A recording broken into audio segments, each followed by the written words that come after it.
എന്തെല്ലാം ഭീഷണികളുണ്ടായാലും അതിൻ്റെ ഒന്നും വകവയ്ക്കാതെ ജനങ്ങൾക്കിടയിലേക്ക് കടന്നു വന്ന നട്ടലുള്ള ലോകത്തെ ഒരു ചാനലായ ജനൻ ടി വിക്കും അതിൻ്റെ സംഘാടകർക്കും ഈ രാജനഗരിയുടെ സ്നേഹാഭിവാദ്യങ്ങൾ. താങ്ക് യു, നന്ദി. എൻ്റെ ചോദ്യം ഇതാണ്. ഭാരതത്തിൽ പരാജയപ്പെട്ട ഇന്ത്യ മുന്നണിയിലെ അംഗമായ CPM-ൻ്റെ ബഹുമാനപ്പെട്ട പ്രതിനിധിയോടാണ് എൻ്റെ ചോദ്യം ഇതാണ്. മതേതരത്വം എന്ന വാക്കുകൊണ്ട് നിങ്ങൾ എന്താണ് അർത്ഥമാക്കുന്നത്? അതെങ്ങനെയാണ് നിങ്ങൾ ഭരണത്തിൽ ഉൾപ്പെടുത്തുന്നത്? അതായത് നമ്മുടെ ക്ഷേത്രങ്ങളിൽ മുഴുവനും കൈയിട്ട് വാരി ഭക്തരെ ഭീഷണിപ്പെടുത്തി ചവിട്ടി മെതിച്ചുകൊണ്ട് ഭരിക്കുന്നു. അതും വിശ്വാസികളല്ലാത്ത നിങ്ങൾ. ഈ പൂർണ്ണതൃശ ക്ഷേത്രവും ഈ ഇവിടുത്തെ കൊട്ടാരങ്ങളും മൊത്തം സർക്കാർ കൈയടക്കി വെച്ചുകൊണ്ടാണ് ജനങ്ങളെ പറ്റിക്കുന്നത്.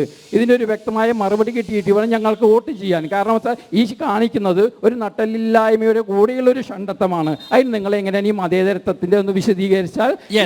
നഗ്നമായ സത്യം പച്ചയായി ചോദിക്കുമ്പോൾ വ്യക്തമായി അതിന് ഉത്തരം കിട്ടുമെന്ന് ഞാൻ പ്രതീക്ഷിക്കുന്നു. Shri K N Gopinath. ശക്തമായ ചോദ്യത്തിന് വ്യക്തമായ മറുപടി ഞാൻ പറയാം. ഒന്ന്, ഈ കേരളം എന്ന് പറയുന്നത് ബീഹാറോ ഉത്തർപ്രദേശോ ഒന്നുമല്ല.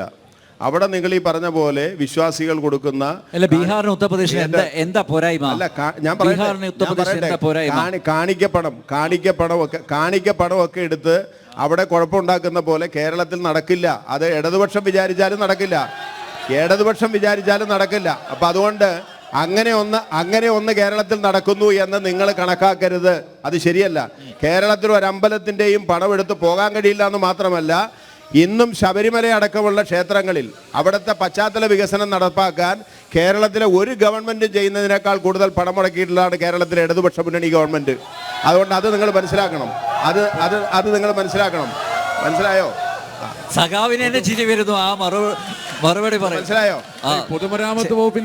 പൊതുമരാമത്ത് വകുപ്പിന്റെ പല ബില്ലുകളും കൊടുക്കുന്നത് മണ്ഡലക്കാലത്ത് പോസ്റ്റ് ഇട്ടിട്ടാ. ശബരിമലയിലെ വരുമാനത്തിന് ആ സമയത്ത് മാറാൻ വേണ്ടിയാ. ഇവർ പണമെടുക്കുന്നില്ല എന്ന് പറയുമ്പോൾ അത് വെറുതെ പറയുന്നത്, കാര്യമായി പറയുന്നത്. ശബരിമല സീസണിൽ കിട്ടുന്ന കോടിക്കണക്കിന് രൂപ എന്താ ഭക്തജനങ്ങളെ മുന്നിൽ നിർത്തി അവിടെ കൊണ്ടുവരുന്ന കോടിക്കണക്കിന് രൂപ അവിടെ വഴിപാടായിട്ടും മറ്റൊരിടത്തും ലഭിക്കുന്ന ആ വരുമാന ലക്ഷ്യം കണ്ടുകൊണ്ട് പല പൊതുമരാമത്ത് ബില്ലുകൾ പോലും ആ ദിവസം ചരിത്രത്തിൽ ആദ്യമായിട്ടാണ് അയ്യപ്പ ഭക്ത ഏറ്റവും കൂടുതൽ ദുരിതം അനുഭവിച്ചത്. ഒരു സൗകര്യം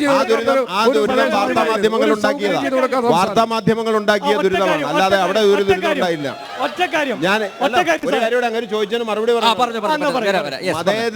മതനിരപേക്ഷത എന്താന്ന് എന്നോട് ചോദിച്ചു.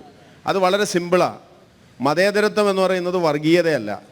നമ്മളിവിടെ ഇരിക്കുമ്പോൾ മറ്റു മതത്തെ നിന്ദിക്കണം എന്ന് തോന്നുന്നതാണ് യഥാർത്ഥത്തിൽ വർഗീയത. അതേസമയം ഏത് മതവിഭാഗമാണെങ്കിലും സൗഹാർദ്ദത്തോടുകൂടി ജീവിക്കണമെന്ന് കണക്കാക്കുന്നതാണ് മതനിരപേക്ഷത. മതം രാഷ്ട്രീയത്തിൽ ഇടപെടുന്നതാണ് അപകടം. അതാണ് വർഗീയത. മതവും രാഷ്ട്രീയവും രണ്ടായിട്ട് കണക്കാക്കാണ്. അറിയാൻ പാടില്ലാഞ്ഞിട്ട് എന്നോട് ചോദിച്ചാണെന്ന് ഞാൻ കണക്കാക്കുന്നില്ല. മനസ്സിലായില്ലേ? അതാണ് ശബരിമല വിഷയത്തെ കുറിച്ച് അദ്ദേഹം പറഞ്ഞല്ലോ. ഈ ബിന്ദു അമ്മിണിയെയും രഹന ഫാത്തിമയും പോലുള്ള ആളുകളെ പോലീസിന്റെ യൂണിഫോം ഇടിച്ച് 1000 പോലീസുകാരുടെ അകമ്പടിയോടുകൂടി ശബരിമലയിൽ കയറ്റാൻ കാണിച്ച ആവേശത്തിന്റെ 4/1 കാണിച്ചെങ്കിൽ ഈ പ്രാവശ്യം ശബരിമലയിൽ ഒരു 12 വയസ്സുകാരി തിക്കിപ്പെട്ട് 10 വയസ്സുകാരൻ തിക്കിപ്പെട്ട് മരിക്കില്ലായിരുന്നു.